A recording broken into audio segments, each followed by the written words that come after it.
mı yol? Skazma yol çıkıyor. Bir gördün mü? Hepsine iki yol çıkıyor. O gördün mü yol gelip bunlar para hep kulağında yol. Hala 1, 2, 3 cevap ver. Daha gelme kim? Çıldız. Şunumuz ha? Bunu kaç koca sakla veriniz. Hala 1, 2, 3 de alış gerek. Yolda çavuz. Tet haftada 1, 2, 3 yuvarken alış gerek. Tet haftada 1, 3 de alış gerek. Gördün var iskusunu da soğuşkan. Hocam reçke cürgesiz bunlar fırsat olmalıdır. Ya. Reçke cürgemiz. Bunları almasın onlar. Siz çoğusu sektir yakar. Aynen. Şu gördün mü? Yeme. Sofra betesiz gerek. Yemek yem, ıspek. Zamır. Gördün mü? Bugün gel işte gele. Az kadar aç. Gördün mü? 1, 2, 3, 4 köşede derler böyle çıkıyor. Bu da 4 köşe gel. Tekrar açık burada. Hava açık hocam. Hava açık. Gördün mü? Dağına görüntü atma. Yol duvar. Diskusunu ıspek çıkıyor. Ya, ikiden 3 tane oluyor.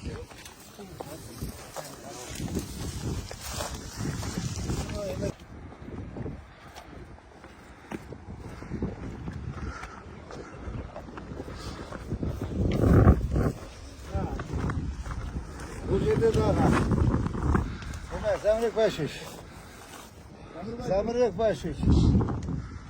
Azamat kanalıymış. Gördünüz mü? Bu yerde de var ki bunlar. Zamirek başış. Ses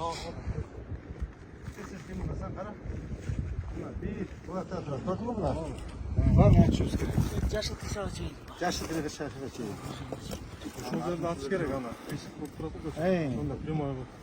Koşanda 1, 2, 3, 4, 5 koç var. 5 koçun açışımız gerekiyor. Gördün mü bunu? 1, 2, 3, 4, 5 koçun açışımız gerekiyor. 5 koçun açış gerekiyor. Aşağıda bir bakalım. Hey. Şöyle. Yaklaş.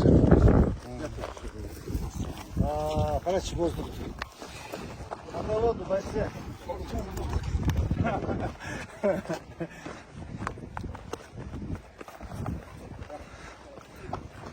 Ömrünü çıkmasana gerek ya. Şimdi şirkete